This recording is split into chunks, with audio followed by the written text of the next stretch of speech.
love was created to push you to confront your darkest shadows.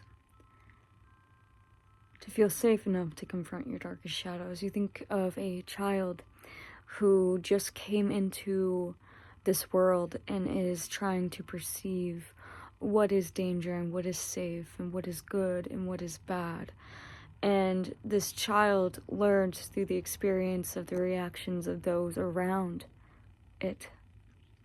And so in life, like, we are created through the conditions of how others chose to show up to love us. And when you really look at love in this way, you realize the limits maybe in those that showed you what love was. Not because of their own fault, but because of their own lack of understanding or capacity to show up in a way that is seemingly unconditional. And it helps you just have a certain level of grace that, you know, when we come into this world, it's a world that is separate from the fullness of the divine.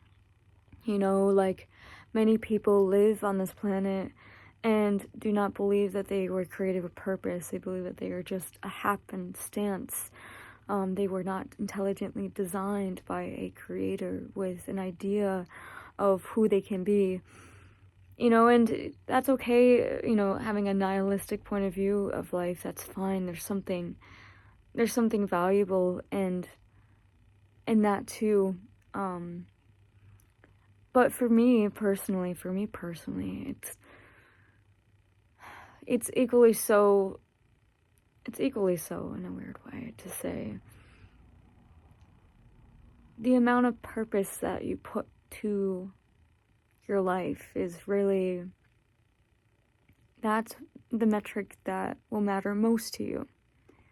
It's what you define as the metric. If you decide in this life that your life has no value and you're just a happenstance and that's just what it is, like, you might live in accordance with that.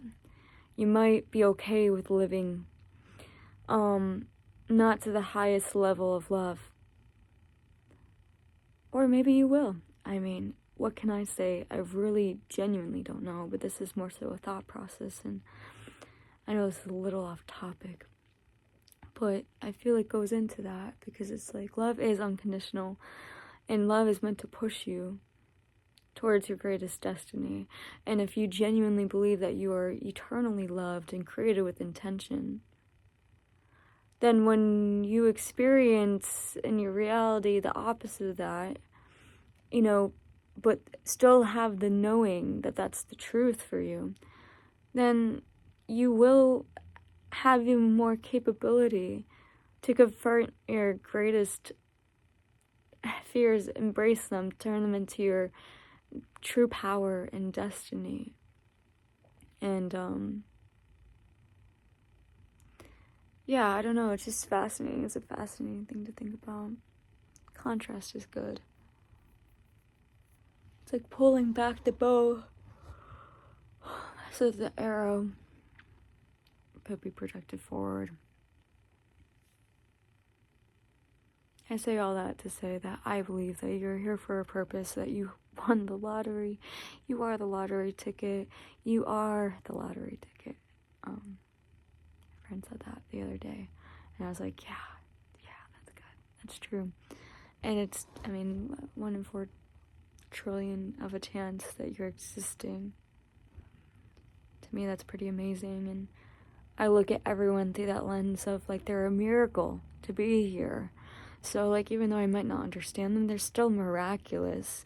They're still of value. They're still equally of value to the Creator for whatever purpose or reason or XYZ. But yeah, you matter. And I hope you allow love to propel you forward towards your destiny. And help you embrace your biggest fears, knowing that you've always been safe, so that you could truly transform them and transmute them into the power, the raw power of who you are.